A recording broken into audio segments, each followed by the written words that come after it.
May this message lead you to a deep reflection on the processes and tools of self-transformation provided by the renowned yogi Sadhguru. If you want to start your yoga journey with Sadhguru, click on the link in the description of this video and learn more.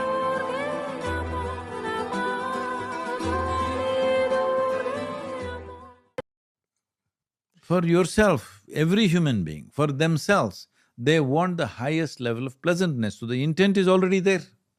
I don't have to inspire them, be blissed out, there's no such philosophy. Every human being wants the highest level of pleasantness for themselves. Those who think it's hopeless here, they're the ones who created heaven. They said there is a place which is always pleasant. But they don't have any proof that we are not already in heaven and making a mess out of that. Hello, do you? Do you think this is heaven? This is planet Earth and it's a fantastic place, and it's the most fantastic place we have seen in the known universe. Do you think there's heaven though? Do you think there's somewhere else we go to that is another world after this one? Everybody who thinks there is one, they must go today. Hello? If they have better accommodation somewhere than London, shouldn't they not go? Did people not rush to America at one time? Why are they not going? No, they want you to go. This is not good. It's true. See, whatever kind of mental ailment you talk about, essentially, when your intelligence turn against you, there is no power in the universe which can help you. But why is my intelligence turning against me? Somewhere we have not learned how to handle it, isn't it? Mm-hmm. Your education systems, your society, nowhere is there anything to teach a child how to handle their own intelligence, their own emotions, their own thoughts. There is no such thing. All fixing, mechanic shop, repair jobs everywhere. Mm-hmm. Leave the repair jobs. The simple thing is this. The reason why people are struggling with this is they have, pardon my words, but otherwise people won't get it. They have a mental diarrhea. This doesn't create anything except distress. Anything that runs loose without your control is called diarrhea. Why has it happened? Even today, even if somebody gets physical diarrhea, immediately somebody will pop a pill. But traditionally, what did we do? If somebody has diarrhea, first thing is, we understood we have eaten something wrong. First thing we did was, just don't eat, just drink water and wait. And next, identify what did I eat yesterday or today morning, what happened to me, what is it that I consumed which caused this, and avoid that. But no, we will plug it in. No, if you plug it in, it'll all rise within yourself. This is all that's happening. Right now, our way of doing life is very forceful. When I had mental diarrhea the last time I had mental diarrhea, that kind of overthinking causes anxiety, all those things. No, dude, let me correct this. Okay. There is no overthinking. I'm saying people are not thinking enough. This is a serious problem. But they think they're overthinking. They're not overthinking. It's a diarrhea, it's happening. Why is it happening? Something wrong food has gone in. What is the wrong food? This is all it is. The moment you identify yourself with something that you're not, your mind, you cannot stop. Do what you want. Do whatever you want. It will not stop. So that anxiety that people experience where they start ruminating about the future or something that's happened, that is because No, let me put it this way. This question, I understand what you're saying. See, what is it that human beings are suffering? What happened 10 years ago? They're still suffering. What may happen day after tomorrow? They're already suffering. This is what you're saying. What happened 10 years ago? Is it here now? Does it exist? No. What may happen day after tomorrow? Does it exist here? No. So if you're suffering something that does not exist, what does it mean? Tell me bluntly, if you're suffering something that doesn't exist here… It's like insanity, but it feels like it exists. It is insanity. It is insanity. That's why I'm saying once you start doing this, how far you go, when will you graduate, when will you end up in a doctor's place, when will you end up in an asylum, is a question of time.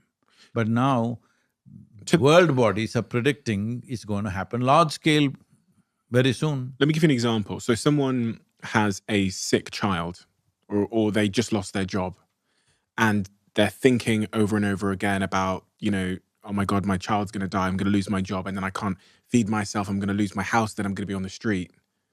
That kind of remuneration and stress, that anxiety they experience on a day-to-day basis because they're scared of losing something which might, they believe will end them up on the street or lose their job, or they won't be able to feed their family. That kind of torment. I wouldn't want to put those two things in the same level, losing a child and losing a job, all right? Losing a child is a different thing, it's a completely different thing. Obviously, there will be a certain amount of pain in any human being, that's different. So, let us say such a terrible thing we had to face, that we may lose our child. Tell me, can you do the best for the child if you are in your sanity, or is it good to go into insanity?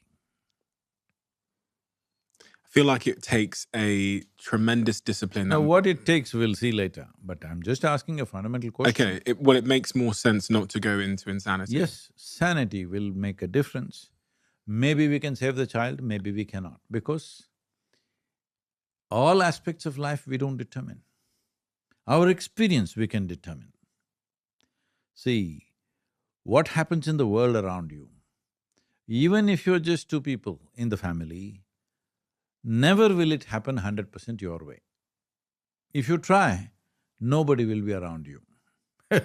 It's as simple as that.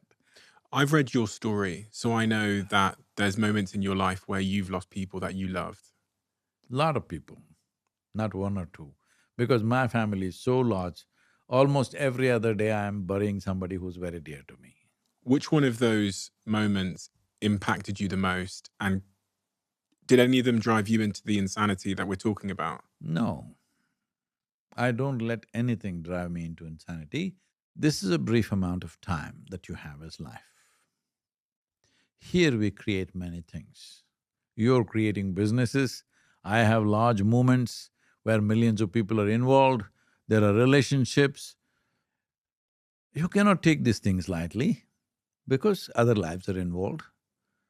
But you cannot prevent anybody from dying. You can attend to them. If something is going to happen to them, you can make attempts to save them, but you cannot prevent anybody from absolutely dying, including yourself. This is a fact. So the only two things that we have is a certain amount of time and a certain amount of energy. This is all that you call as life. What do you want to make out of it?